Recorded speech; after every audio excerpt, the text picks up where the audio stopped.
What's up guys? So ayun, magandang araw sa inyong lahat, no. So ayun, compare natin tong dalawang Glock na airsoft gas blowback, no. So ayun, pakita natin para sa akin ano yung mas maganda.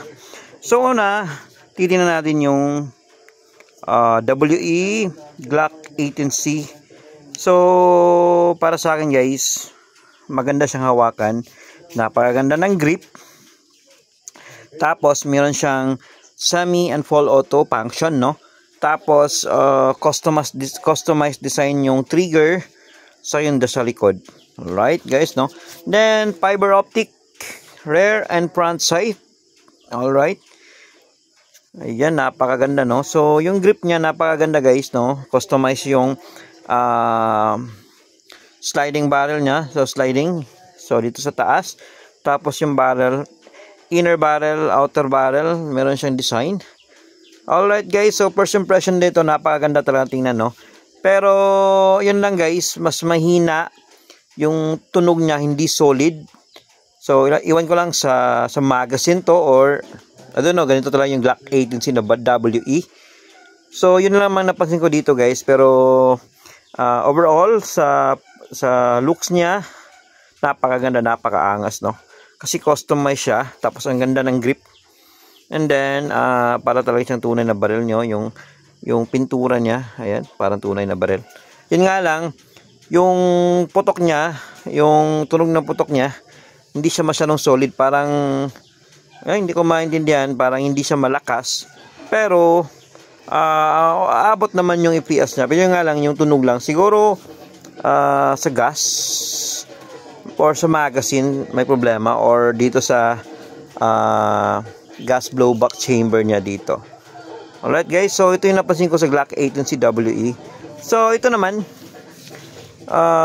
ENC Glock 17. Alright, so ito yung Glock 17 two-tone na brown saka yung black.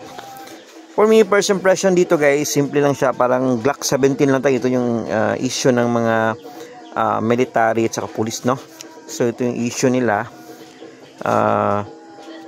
Napakaganda guys, kasi yung design niya is simple lang pero angas tingnan. Alright, napakaangas tingnan guys. Alright guys, so ayun, simple lang yung hawakan niya. Tingnan natin dito.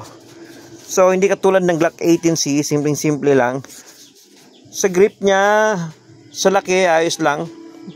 So handy naman siyang hawakan. And then for me guys, no, sa yung putok niya, sa performance niya, napaka-solid nito guys, no. So yun, wala siyang full auto, semi-automatic lang siya.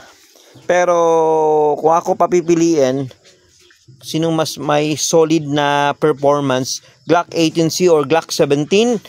Para sa akin guys, Glock 17. Napakagandang tingin, napakaganda ng tunog, napakasulit niya. And ayun, yun, napakalakas ng blowback niya compared sa Glock 18C. So ayun, yun lang guys.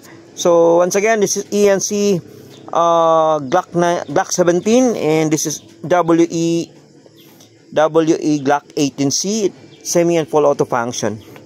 Alright guys, so comment nyo lang kung ano yung nagustuhan nyo dito, ito ba or yan. Yun lang guys, maraming salamat and thank you.